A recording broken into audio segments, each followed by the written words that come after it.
आज हम बात करेंगे एक ऐसे टॉपिक के बारे में जो बहुत इंपॉर्टेंट है। सुने, और अगर सुने कम हो रही है तो उसके लिए क्या कर सकते हैं।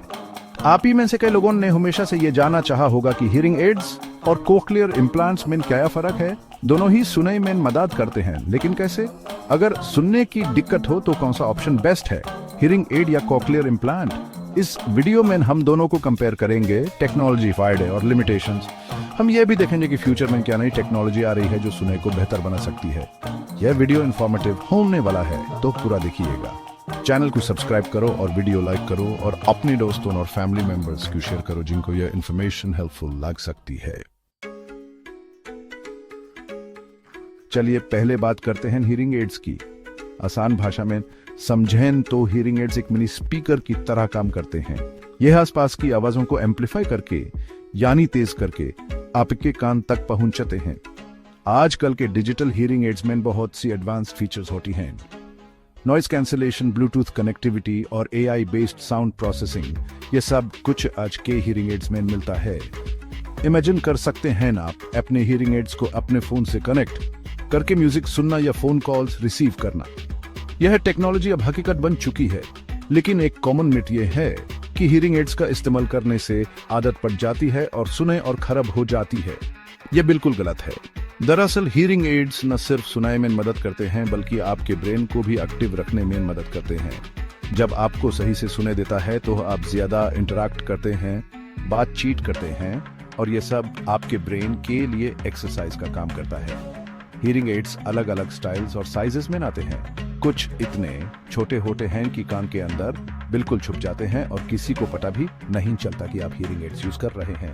आपके लिए कौन सा हियरिंग एड सही रहेगा ये डिपेंड करता है आपके हियरिंग लॉस की सेवेरिटी पर और आपकी लाइफस्टाइल पर। इसलिए जरूरी है कि आप ईएनटी स्पेशलिस्ट से कंसल्ट करें।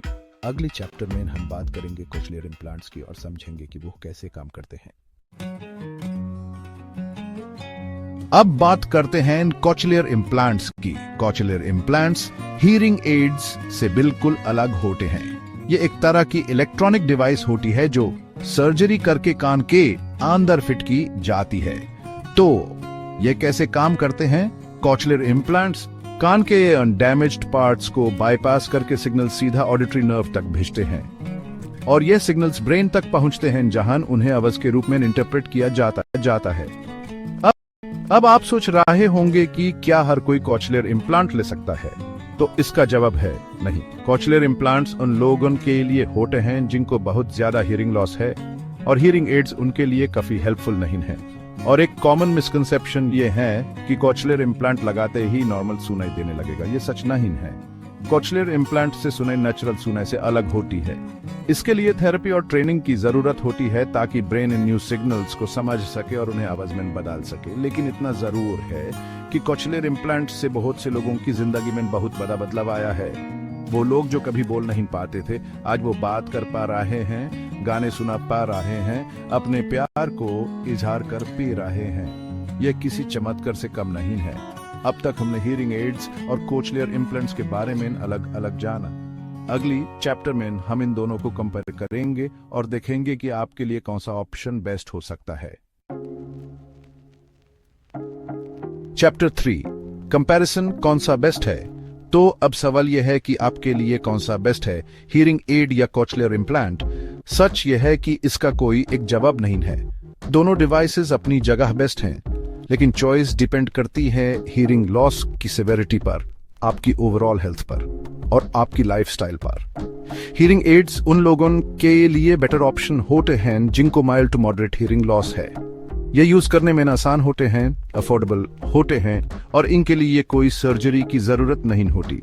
कोक्लियर इम्प्लांट्स उन लोगों के लिए रिकमेंड किए जाते हैं जिनको severe to profound hearing loss है और जिनको हियरिंग एड से कोई फायदा नहीं हो रहा। ये सर्जरी करके लगे जाते हैं और इनके लिए थेरेपी और ट्रेनिंग की जरूरत होती है। लेकिन एक बात याद रखिए कि हियरिंग लॉस को इग्नोर करना कहीं से भी सोल्यूशन नहीं है। अगर आपको लगता है कि आपको सुनाई में दिक्कत हो रही है तो जरूर किसी ईएनटी स्पेशलिस्ट से कंसल्ट करें। वो आपके कान का चेकअप करेंगे और आपको सही एडवाइस देंगे कि आपके लिए कौन सा ऑप्शन बेस्ट रहेगा। और याद रखिए, अर्ली इंटरवेंशन से हियरिंग लॉस को कंट्रोल किया जा सकता है और आपकी क्वालिटी ऑफ लाइफ बेहतर बना सकती है। अब आप सोच रहे होंगे कि फ्यूचर में क्या नया होने वाला है। क्या ऐसे डिवाइसेस आएंगे जो और भी एडवांस्ड होंगे? इसके बारे में हम अगले चैप्टर में बात करेंगे। Chapter 4, future innovations and conclusion. Technology हर रोज बदल रही है और इसके साथ ही बदल रहे हैं हियरिंग सॉल्यूशंस भी। आजकल साइंटिस्ट्स और इंजीनियर्स ऐसे डिवाइसेस बनाने में लागे हुए हैं जो और भी इफेक्टिव होंगे और कंफर्टेबल होंगे। एआई पावर्ड हियरिंग सॉल्यूशंस की बात करें तो ये डिवाइसेस आपके सराउंडिंग्स को समझकर अपने आप एडजस्ट हो जाएंगे। चाहे आप क्राउडेड मार्केट में हों या फिर एक शांत लाइब्रेरी में, आपको हर आवाज साफ सुनाई देगी। रिजेनरेटिव थेरेपीज का नाम सुना है? साइंटिस्ट्स अब डैमेज्ड हेयर सेल्स को रिजेनरेट करने की कोशिश कर रहे हैं। अगर यह रिसर्च सक्सेसफुल होती है तो हम हियरिंग लॉस को परमानेंटली क्योर कर सकेंगे। पर्सनलाइजेशन भी एक इंपॉर्टेंट एरिया है। 3D प्रिंटेड इम्प्लांट से आपके कान के स्ट्रक्चर के हिसाब से परफेक्टली फिटिंग डिवाइसेस बनाए जा सकते हैं। इमेजिन करें एक ऐसा डिवाइस जो बिल्कुल आपके लिए बनाया गया हो। तो दोस्तों, ये थी आज की बात। मुझे उम्मीद है कि इस वीडियो से आपको हियरिंग एड्स और कोक्लियर इम्प्लांट्स के बारे में काफी कुछ जानने को मिला होगा। याद रखिए, हियरिंग लॉस को लाइटली न लें। अगर आपको कोई भी प्रॉब्लम है तो इमीडिएटली डॉक्टर से कंसल्ट करें। और हाँ, टेक्नोलॉजी पर नजर बनाए रखिए क्योंकि फ्यूचर में और भी एक्साइटिंग इनोवेशंस होने वाले हैं।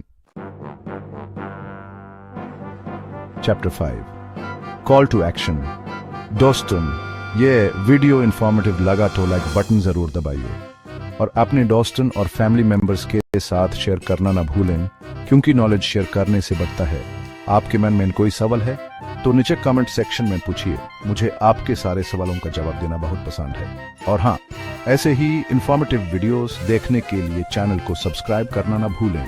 बेल आइकॉन को भी प्रेस कर दीजिए ताकि आपको नए वीडियोस की नोटिफिकेशन मिलती रहे। अगले वीडियो में मिलते हैं एक और इम्पोर्टेंट टॉपिक के साथ। तब तक के लिए अपना ख्याल रखिए और हेल्थी रहिए।